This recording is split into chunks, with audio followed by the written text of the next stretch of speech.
నేను ఈరోజు శాసన సభ ద్వారా యావత్ తెలంగాణ ప్రజానీకానికి తెలియజేస్తున్నా, తెలంగాణ రైతాంగం తెలియజేస్తున్నా, ఈ ప్రభుత్వం రేవంత్ రెడ్డి గారి నాయకత్వంలో ఈ ప్రభుత్వం మేము కృష్ణా నదిపై ప్రాజెక్టులు ఎవరికి అప్పచెప్పలేదు, అప్పచెప్పే ప్రసక్తే లేదు.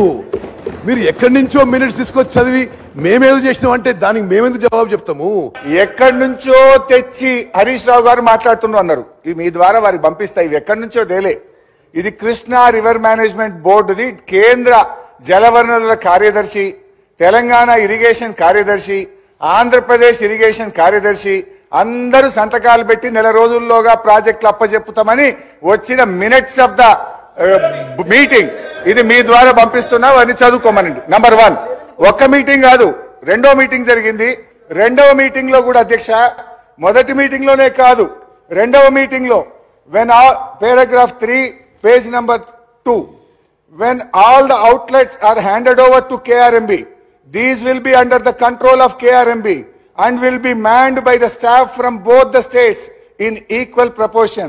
The staff will report to KRMB though their salary and their benefits will be paid by the respective state governments. మీరు ఇయ్యకనే పోతే ఉద్యోగుల డెప్యుటేషన్ ఎందుకు వస్తుంది? KRMB నడుపుతుందనే ప్రస్తావన ఎందుకు వస్తుంది? ఇప్పుడు ఏంటంటే బేసిక్ గా మీరు ఇచ్చిండ్రు, ఒప్పుకున్నారు. ఇప్పుడు ఏంటంటే కుడిదిల వడ్డలకి లెక్క గిలగిల కొట్టుకుంటున్నారు. తప్పైంది, ఏదో తెలిసో తెలియక ఇచ్చినాము, మేము ఆ నిర్ణయాన్ని వెనక్కి తీసుకుంటున్నామని స్పష్టంగా చెప్పండి. మేము దానికి మీకు సహకరించడానికి సిద్ధంగా ఉన్నాం.